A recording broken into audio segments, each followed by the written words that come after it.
what's on the newspaper? He said a sentence. A sentence. And ended up with five sentences. All right, moving on to the topic of the day. Now, the Senate spokesperson, Ajibola Bashiru, in a statement on Sunday, debunked reports that the lawmakers have proposed the creation of 20 other states, 20 more states. He said the upper chamber was grossly misrepresented. What the Senate committee has recommended is to amend the constitution to empower INEC to conduct a referendum on state creation. We still have Femi Emmanuel joining us to help analyze this thing. He's really a good analyst. So, Femi, what do you have to say about this statement? What I picked there was, he said the upper chamber was grossly misrepresented. Do you agree with him?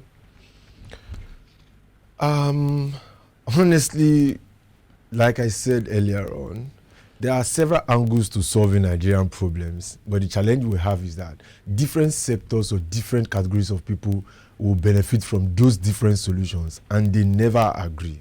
And until most of them agree, take for instance, even looking at the word restructuring, almost all of those actors have different definition of what restructuring is to them. There are some of them that believe having more states is what restructuring is to them. There are some of them that believes removing from the federating level at which we operate at the moment and probably handing over more powers to the state governments and is what federation. There are some that are looking at resource control. So they are quite, and honestly speaking, if you look at it, there are all of them that has this different line of thoughts have what they will benefit if Nigeria toes that line. And it depends on who is in power or who has more influence that now determines what happens. And you find out that when another regime comes or another set of leadership comes, it now depends on whatever it tilts to that favors them also that ends up working. So I would say categorically that Nigeria does not need more states. I've presented like 2 papers on this, and I will give you my reasons straight away. One, even at the moment, despite the states that we have, Nigerian governors are not taking responsibility. Most of problems, the solutions are always pointing to the federal government, as though we do not have people in the affairs of the states, whereas the governor of a state is the chief security officer of the state. Then, if we have more states, that means you are creating more problems for the federal government.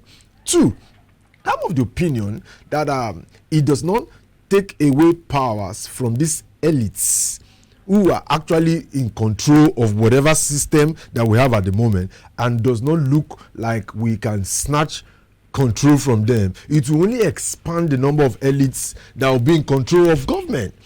Number 3, the local government is closest to the people, and what we should be looking at is expanding the number of local governments so that we have more people have more access to the government. People have more impact of the government. What I'm expecting, like Lagos State is doing so well or did so well during His Excellency Asiwaju Bola Ahmed Tinubu, where more LCDAs were created. And you can find out that, you see, if more states is created with the template we have at the moment, then we should expect that we'll be going towards 250 states, because most of those that are agitating are actually looking at it from the ethnic bias. We have over 250 ethnic groups, for crying out loud, and there is no reason why the more states we have, some certain minority, there will still be minority within minority, and certain minorities will stick. I'll give a good example of Bayelsa State. Bayelsa State has probably only 8 local governments, and they still owe salary. They entitled to 13% derivative. There is no problem of cash flow. There is no problem of cash flow. That's not the issue.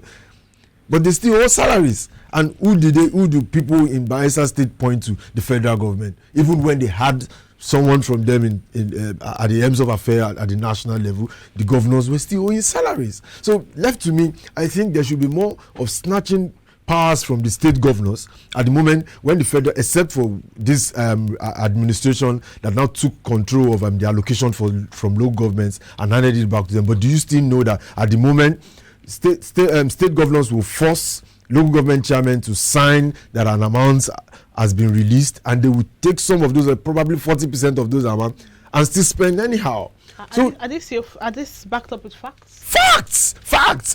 You can Google all of this. That's why even the president had to speak out clear a few months ago that, okay, now that we've granted you automation as far as your resources is concerned, local government, if you still allow state governors to meddle with your resources, then it's left to you. There is little to what I can do.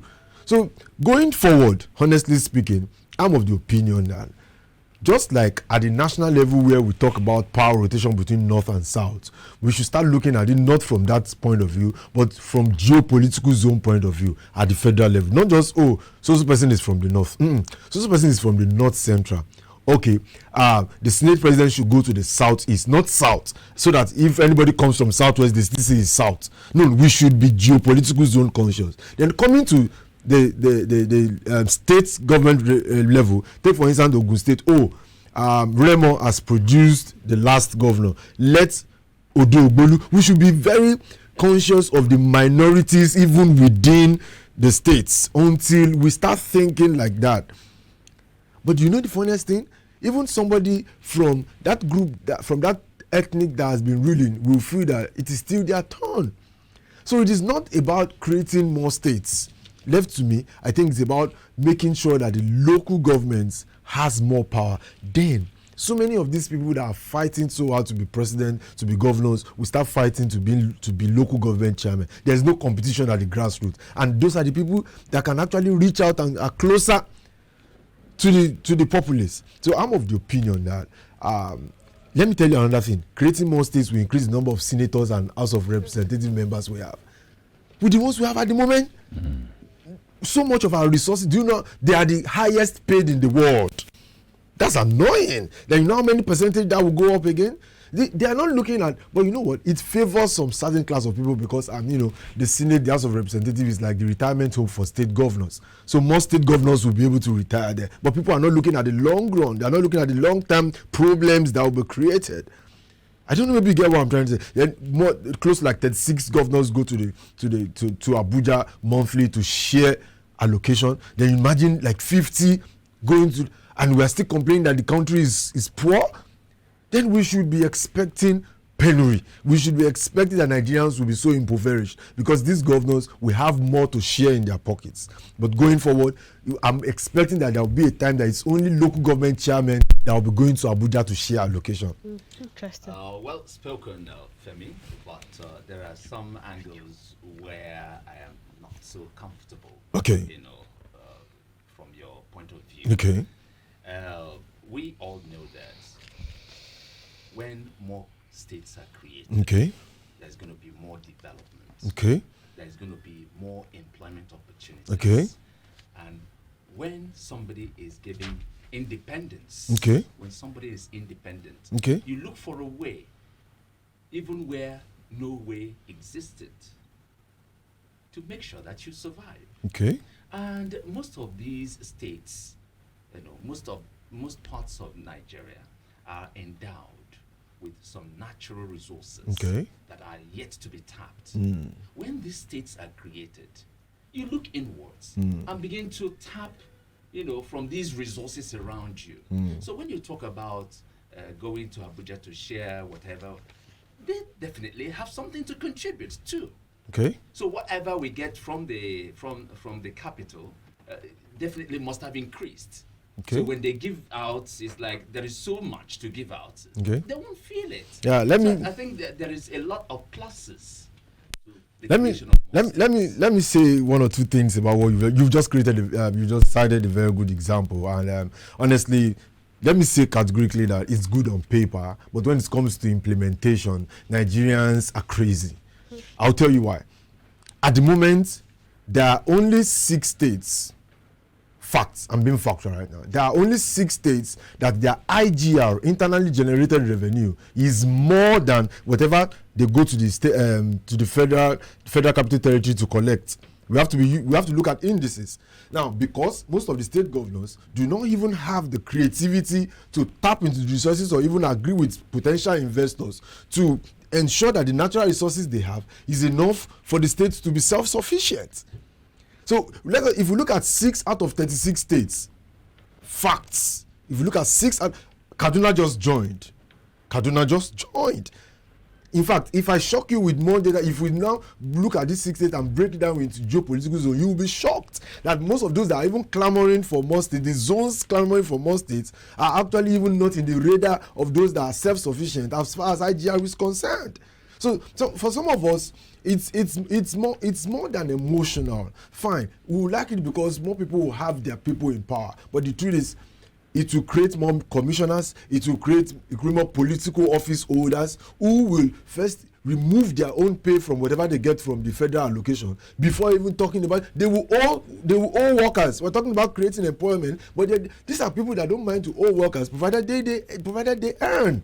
So the way forward, we should. I've said in like 2 papers I've presented so far that 1, let's force state governors at the moment to increase their IGRs between now and 2023. Let's see what percentage of internal generated revenue, what they met and where they are at the moment. 1. 2, let's also see how they've been able to cut costs. Don't just improve or increase the IGR. I don't want to mention names. There are governors that are already sacking aides because of the reality on ground, but there are some that are adding aides. I know of one governor that has close to like 200 plus aides. Why? I thought he gave a good reason for having what that. Reasons? I looked at this. He was talking about empowerment. Yes. Is that a way to empower people?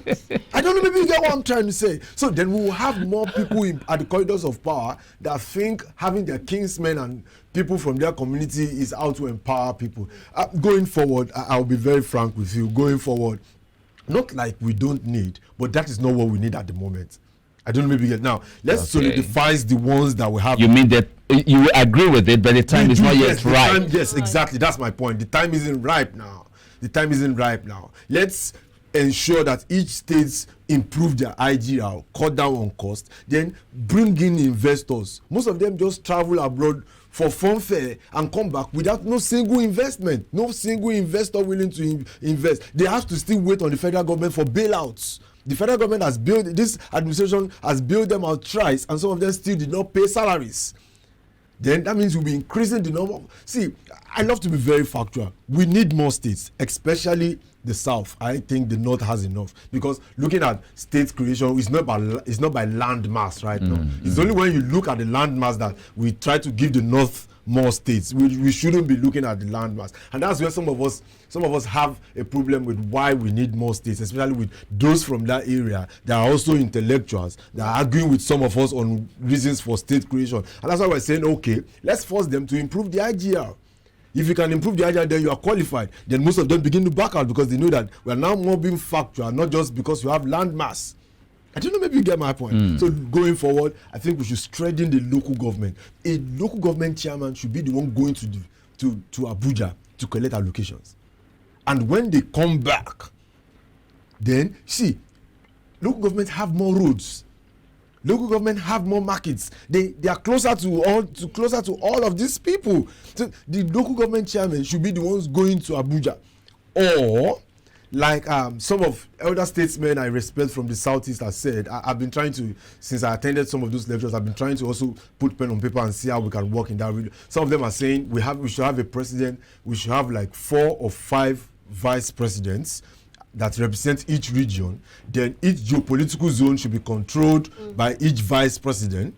And I've been trying to, and each governors reports to those vice presidents, and the local government chairman reports to those vice presidents still, and that is where allocation should be set. I'm thinking in that direction too, but although I've not had time to really analyze the pros and cons as far as that, but honestly I've never thought of that. That some people from the Southeast are thinking about that. I'm very, very motivated and interested. It means we don't need more states for now. Okay. Not like we don't need later, but we don't need for now. Well, anyway, it's not like they are going to create the states right away. Okay. From what we got from the background story, it's the Senate was recommending that INEC be empowered, to have the ability to create states. I mean, come up with a referendum for states creation.